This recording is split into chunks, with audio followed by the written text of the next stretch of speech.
What's up, everybody? Michael Walsh here. So today I want to talk about Belal Muhammad and what a win this weekend would mean for him, because he is, of course, fighting Gabriel Bonfirm. Upon recording this, Bonfirm is ranked number 11, so a win over him would be a win over a ranked guy. And Belal Muhammad is in a bit of an interesting spot career-wise, because I feel like the dust is settling a bit for him. You know, he is in the twilight of his career, but there's still room for him to get some wins and achieve certain things that might shift him in the GOAT discussion. And not so much the overall GOAT discussion. You know, he's not very high on that list. But in terms of like the welterweight GOAT discussion, because he's not that far away from other welterweight greats. So I made videos recently about the welterweight division, about how it's the premier division in the sport at the moment. And, you know, Bonfirm is illustrative of that. You know, the welterweight division hasn't been this good really since the height and end of GSP's reign. And it might even be better now than it was then. So even though he's only ranked 11, like, Bonfirm is a very good fighter, and this would be a very good win for Belal Muhammad. And Belal is either 37 or 38, I forget, but he's very clearly past his prime. I think even those of you who argue with me on this point, because I do so frequently argue that people are past their primes. Basically, if you're 33 and older, I'm probably going to say you're past your prime, or speculate that you are. And especially if you've also had like over 30 fights, or if you've had a separate career in a different combat sport. You know, if you were a professional kickboxer before you came to MMA, or if you had a whole wrestling career, a whole jiu-jitsu career before you came to MMA. Any of those kinds of things, I'm going to say you're past your prime. But I think most of you would agree that at 37 or 38, Belal is past it. I would argue he was probably past it when he won the title. And many of you will think that's insane, because I think for many people, they equate performance with prime, or they even just say, like, even more loosely than that, they say if you win, if you get a win, you can't be past your prime. Or even if you have a close fight, you can't be past your prime. You know, people are arguing that Charles Oliveira isn't past his prime because he had a split decision loss against Arman Tsarukyan. And it's like, yeah, the fact that Charles isn't washed, the fact that Charles can still be competitive with the guys at the top of the division, unless they're Ilia Topuria, the fact that he can still do that does not mean he's in his prime anymore. Yeah. And I've covered this to death in previous videos, specifically about what the prime is, what it means. If you're new to the channel, just look up my videos.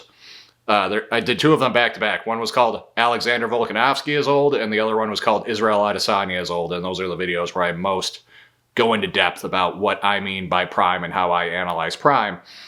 But I don't think it's a stretch to say that Belal Muhammad became a champion past his prime. He was probably right in the peak of his prime during some of those earlier wins in that win streak, you know, probably in fights like the Vicente Luque fight or something like that. That's probably like the actual peak of Belal Muhammad. So, circling back, what would a win this weekend mean for a guy in that position? Because he never had a title defense. You know, he's in the, you know, what I assume is the majority of champions position, where he won the belt and never defended it. Never successfully defended it. He made an effort to defend it against JDM and failed. You know, and because of that, he joins the ranks of countless others. He joins the ranks of, you know, Eddie Alvarez, Rashad Evans, Lyoto Machida, scores of other guys. You know, Fabricio Verdum, you know, like plenty of great fighters even. Won the belt, never defended it. So that's where Belal Muhammad is. But as with anyone else, you can't just look at the title wins and title defenses. You have to look at the overall body of work, the overall quality of the wins. And when you do that, Belal's record is pretty good. You know, he beat the Means. You know, he beat Tim Means and Jordan Mean. He beat Old Man Thompson. He beat Old Man Damian Maia. He beat Vicente Luque. He beat Leon Edwards. He beat Sean Brady. He beat Gilbert Burns. And he beat some other guys, but like, it's a very strong body of work. And it, up until he got dethroned by JDM, was a pretty strong numerical record as well. You know, he is approaching someone like a Tyron Woodley. And Woodley himself is underrated by people because he wasn't the most popular guy when he was on top, and he had such a fall from grace, and he had this stretch of consecutive losses that put him in company with people like Anderson Silva or Tony Ferguson or those kind of guys, where it really felt like he just kind of fell off. But, people underrate Woodley. If you just look at his resume, it's like, he beat Paul Daly. He beat Tarek Safardine. He beat Jay Haran. He beat Josh Koscheck. He beat the Stun Gun. He beat Carlos Condit. He beat Robbie Lawler. He beat Stephen Thompson. He beat Damian Maia. He beat Darren Till. It's like, that's an insanely strong combination of names. But it's not that much better than Belal Muhammad's, And Belal's in an interesting point because he has a chance to have success post-prime that Tyron Woodley did not have. Now, this to me is a very interesting topic because I typically just ignore all of your losses post-prime. Like, I've had this debate with people recently. I talked about Anderson Silva in some recent videos, and people were criticizing Anderson, saying, yeah, but he lost so many fights towards the end that has to count for something. And it's like, Anderson Silva didn't even lose his title until he was 38 years old. He was 38 when he lost to Chris Weidman. That is very clearly well past his prime. Like, at a certain point, like, why should that count against him? Like, it's a bad look. I get that there's the natural bias where that's the most recent thing on your mind. It's the thing you kind of end up remembering them for. It leaves an impression on you, all of those losses. Same with someone like BJ Penn. But no one would escape that if they kept fighting. What I mean by that is, if John Jones never stopped fighting, he would eventually go on a huge losing streak. If Khabib Nurmagomedov never stopped fighting, he would eventually go on a huge losing streak. Like this, it really shouldn't be an indictment on someone that they just stuck around and did that. It might be poor decision-making career-wise in that, they're delusional about their prospects of becoming a champion again. And it's certainly poor decision-making health-wise. It's just a lot of unnecessary damage, which you would assume you would assume that the risk of that damage having long-term effects only increases the older you are when you sustain it. So it's stupid on that level. But as far as their resume in terms of the GOAT discussion and whatnot, I really don't think it should count for much. However, there are some layers to that because I do think if you get wins post-prime, that should count for something. So I was talking about Davison Figueiredo the other week and why I love him and why I think he's very underrated. I think he's underrated in that all of his fights at bantamweight are post-prime. Like, we saw him exit his prime during his, 4 fights with Brandon Moreno. So that really good stretch of 3 wins he got when he initially went to bantamweight over Rob Font, Cheeto Vera, and Cody Garbrandt, that's all post-prime. And additionally, he beat Montel Jackson. And yeah, it was a split decision. It wasn't the best fight ever. But Jackson was a top 15 guy. He was a ranked guy. And Figgy was very much past his best. And just look at the fight he had the other week. He's very past his best. So that's a good win. That adds to his legacy. Someone like Tyron Woodley didn't get that. Tyron Woodley lost to Kamaru Usman. It was just all downhill from there. He lost similarly to Gilbert Burns. He lost similarly to Kobe Covington. He lost to Vicente Luque. It's like he never got one back. He never had that good win later in his career, that good post-championship win. Other champions have, like Kamaru Usman has his win over Joaquin Buckley. And even his loss to Khamzat Chimaev has aged very well because it was arguably a win, arguably a draw, very close fight, up a weight class, short notice, all that. Khamzat, the terror that he is, maybe that win with the fight with Sean, maybe that win hasn't aged, or that loss, hasn't aged quite as well as it otherwise might have, but it's still a good look in defeat. And yeah, of course, he wipes the floor largely with Joaquin Buckley. That's great. Leon Edwards and Belal Muhammad have yet to do that. They both stumbled when they were given similar opponents because Leon Edwards got smashed by Sean Brady and he got nuked by Carlos Praches, and Belal Muhammad lost to Ian Gary. Now, you could argue that Joaquin Buckley is the easiest task of that lineup of fresh contenders, because those are 3 examples of aging former champs in Kamaru, in Leon, in Belal having to fight up-and-coming welterweight contenders. And yeah, Kamaru whilst he's the only one to pass that test, he also probably got the easiest test. So this is a chance for Belal to undo some of that. He's coming off 2 losses. The fight with JDM was great. We now know JDM wasn't actually the top banana at welterweight either.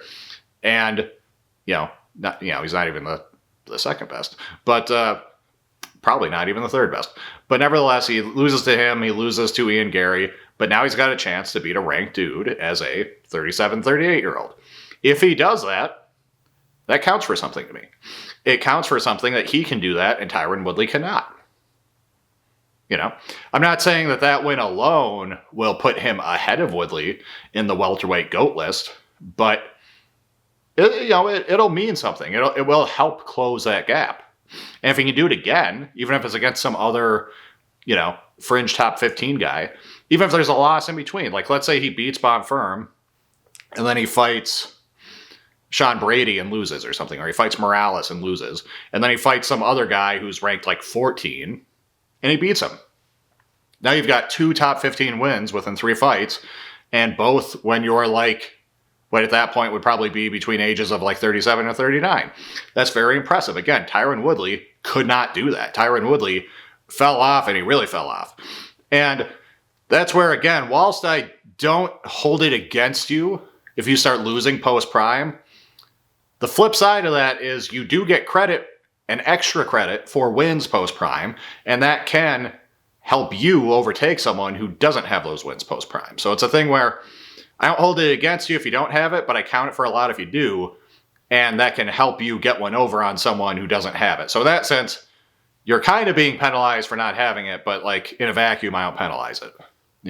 Maybe some of you might argue that's contradictory. I think it's coherent. But in any case, I do think that it should matter quite a bit if Belal can pull this off. By hook or by crook. It could be a split decision. It could even be a dubious split decision, or a questionable split decision like Figgy's was over Montel Jackson. But if in any way he gets a win on Saturday, I think that counts for a lot. I think that helps his resume quite a bit. And I think it's an interesting discussion because a lot of this has to do with the fighting style, right? So if your style relies on reflexes, if it relies on speed, if it relies on durability, if it relies on athleticism, etc., those sorts of styles age very poorly. And I think there's an interesting debate to be had about like how much, again, that should be like an indictment on you if you have that kind of style. Does the fact that Roy Jones's style aged so much more poorly than Bernard Hopkins's in boxing, does that mean that prime Roy Jones wasn't still like possibly the greatest boxer ever? Does it? I'm not sure that it does. You can argue that it does. You can be like, yeah, it revealed that he wasn't actually that good. He was just like a freak athlete. But I think there's an argument that maybe the rules are a little different for freak athletes. Maybe the best way to be a freak athlete isn't to be conventional.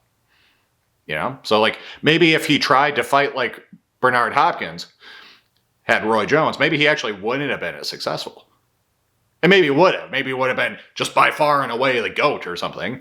But there's reason to question that. And same with in MMA. Like Tyron Woodley had a style that aged poorly for a few reasons. He did rely on his attributes in a lot of ways. He relied on his power. He did things that were tactically questionable and strategically questionable. He purposely put himself on the fence just so he could load up on you when he came in. That aged poorly. Look at someone like Tony Ferguson. Like his style relied on his pace. It relied on his durability. It relied on his speed. And you can just see it. Just look at how much slower he is opposite guys like Justin Gaethje and just everyone after Justin Gaethje. Look how much slower he is against those guys than he is against RDA. You can just see it. It's visible. It's like comparing prime Kane to older Kane. It's visible.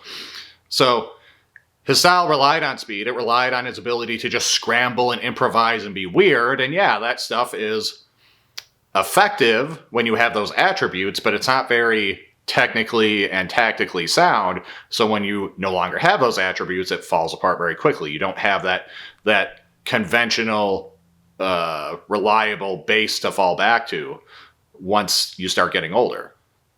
However, again, it might not be the case that Tony would have been as good in his prime if he fought more conventionally. If he tried to fight more like an RDA or more like a Frankie Edgar or more like Kamaru Usman, whoever. So like to fight more conventionally and be less Tony, it might have been less effective because it might be the case that when you are that fast, when you are that durable, when you can scramble like that, etc., that again, convention isn't always the best answer. So there might have been a trade-off. By choosing to be conventional, someone like Tony might have aged more gracefully. He might have gotten some wins post-prime. Like he might have actually beaten a Paddy Pimblett, and that would have looked good.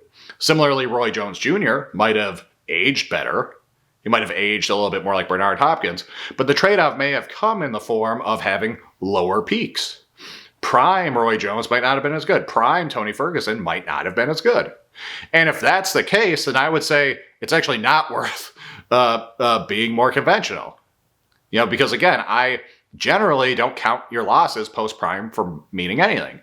I count your peak, I count your prime as being much more important. What heights did you achieve? Not how low did you fall after you were done, after you were old. And from that point of view, yeah, if that's what it took for an athlete like that to reach those heights, same with like Yoel Romero.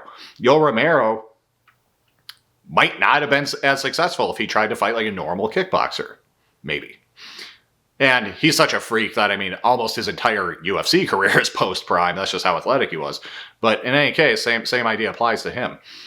And same applies to Tyron Woodley. So, like, again, that's where it gets weird with this Belal Muhammad situation. Because, again, Belal has it in him, perhaps, to get some good ranked wins. And Belal is a pretty conventional fighter. He's not the best athlete. He wasn't the best athlete in his prime. It looks like he hopped on gear. We don't know, but it looks like he did. So his best attributes were things like endurance and strength. But in terms of more typical athletic attributes that we focus on when we talk about being an innate athlete, he didn't have the speed, he didn't have the proprioception, he didn't have the reflexes, he didn't have that kind of stuff. But he was a hard worker, he was a good game planner, he developed a well-rounded skill set. And yeah, that might age a lot better than someone like Tyron Woodley's. So again, he has the potential to win some of these fights. He didn't look terrible against Ian Gary. He, fairly clearly lost, but he didn't look like shit. He didn't look helpless. He didn't look just completely unable to pull the trigger or something like that. He looked all right. So again, he could pull it off. He could beat Bonfirm. He could beat someone else in a similar ranking. I doubt he'll ever get the title back. I doubt he'll ever even fight for the title. I doubt he'll beat any of the top contenders at present, meaning I doubt he'll beat a Morales. I doubt he'll beat a Praches. I doubt he'll beat Gary in a rematch or whatever. Like, I doubt these things will happen. But he could stick around. He could be a relevant fighter for a little bit longer.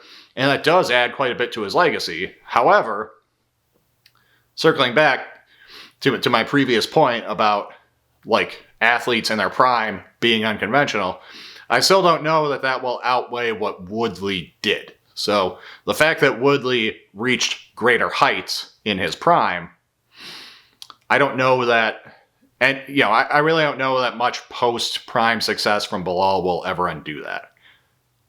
However, in the opposite direction again, and this is something I haven't touched on in some time, you have to almost go back to my very first MMA video on this channel, my top 20 GOAT list video, where I tried to be as even-handed, as fair, as all-encompassing with the criteria I used, where I tried to include everybody.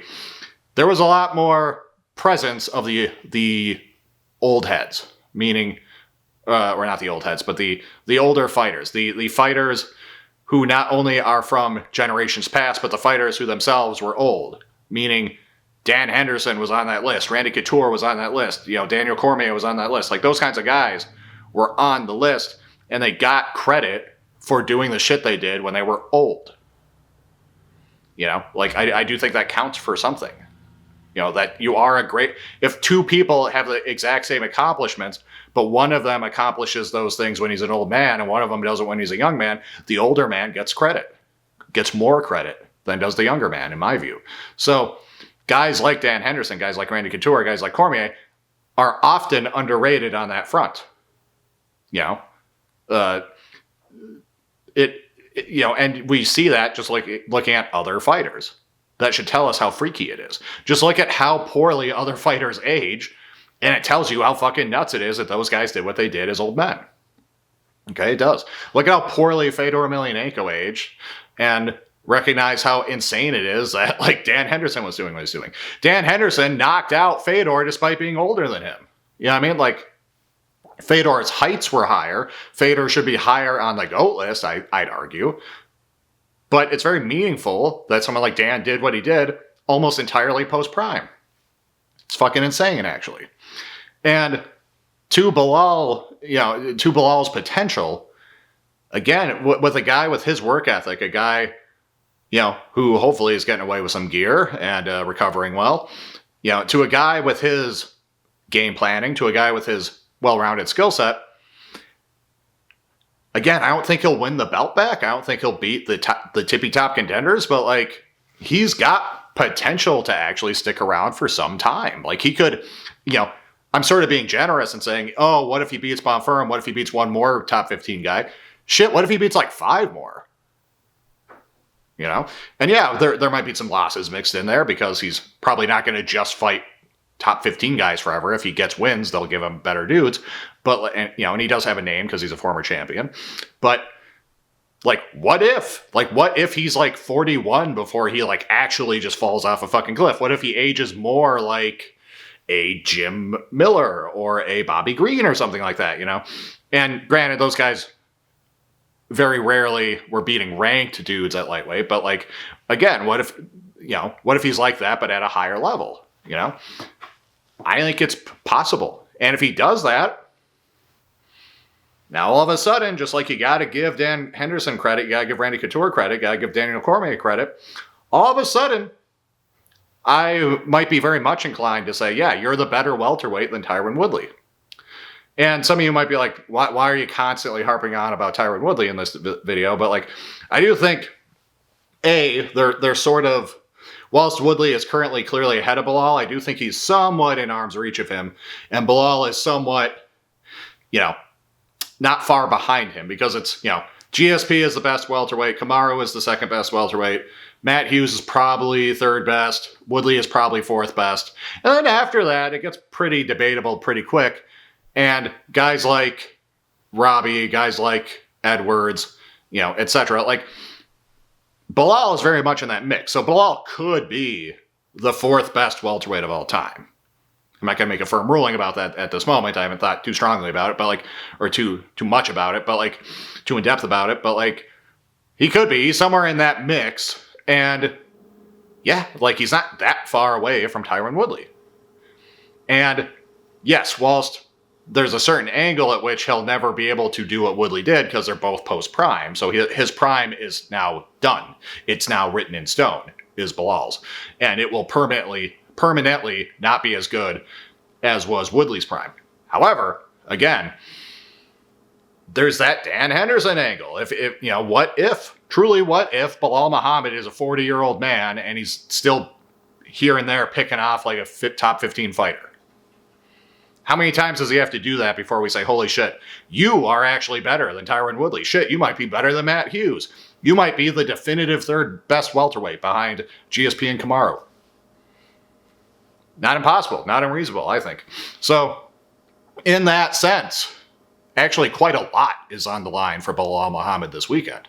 Because this is kind of it. It's like, if you can't beat this guy, who's only ranked 11, who's not that proven, and if you then are stapling together 3 losses in a row, 2 of which against the younger up-and-comers, JDM was a younger up-and-comer too, so really 3, but, like, if at that point, like, you're still not beating these guys, then this is probably just not going to pan out. Then it's going to be more that narrative of, see, only Kamaru, amongst you 3, only Kamaru could actually beat any young guys. That will instead be the bigger takeaway narrative. And someone like Tyron Woodley will be permanently and forever ahead of Belal Muhammad. Never say never. Maybe Bonfirm is a future champion, and maybe he just, like, defeats Belal, but then Belal beats 4 more top 15 guys. Who knows? But if he can't beat Bonfirm, again, not the most proven, only ranked 11, and whilst Belal is the youngest he's going to be ever again fighting anyone, right? Like, If he can't do this, then it's probably not happening. But if he can do this, by hook or by crook, it's possible. It's on the table. There's still room for Belal to become a great, even if he never becomes champion again, which I doubt he will. So that's kind of all I got to say on that. I am interested. Again, I know Belal isn't the most beloved fighter. He's got kind of a weird personality. I think I heard Jack Slack say he's got like anti-charisma, along with Ian Gary. I think that's accurate. Again, he never defended the belt. Most people aren't having this kind of conversation about him as far as like where he sits amongst the GOATs in his division. But I'm just saying his resume in terms purely of wins is pretty good, actually. And he is an old man. He won the belt post-prime. And yeah, if he can glue together these wins, he's going to start getting, from people like me at least, that sort of Dan Henderson, Randy Couture, Daniel Cormier credit.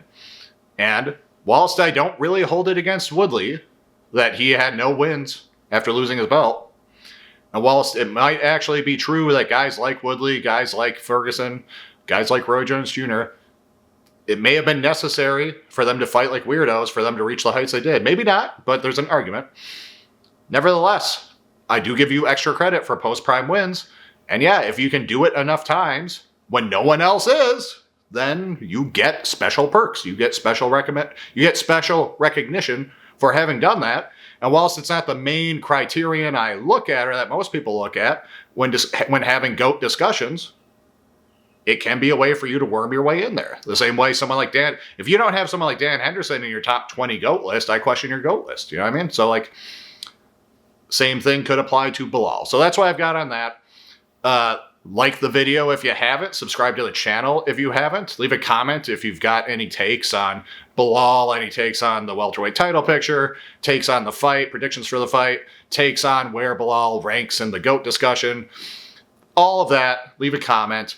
Stay tuned. I'm nearly ready to film the technical deep dives that'll be coming out next week. I'm going to do 2 of them for the UFC White House event. I'm going to do a technical deep dive video for Alex Pereira versus Cyril Gane, and a technical deep dive, a separate video, for the Ilia Topuria versus Justin Gaethje matchup as well. So stay tuned for all that, and take care.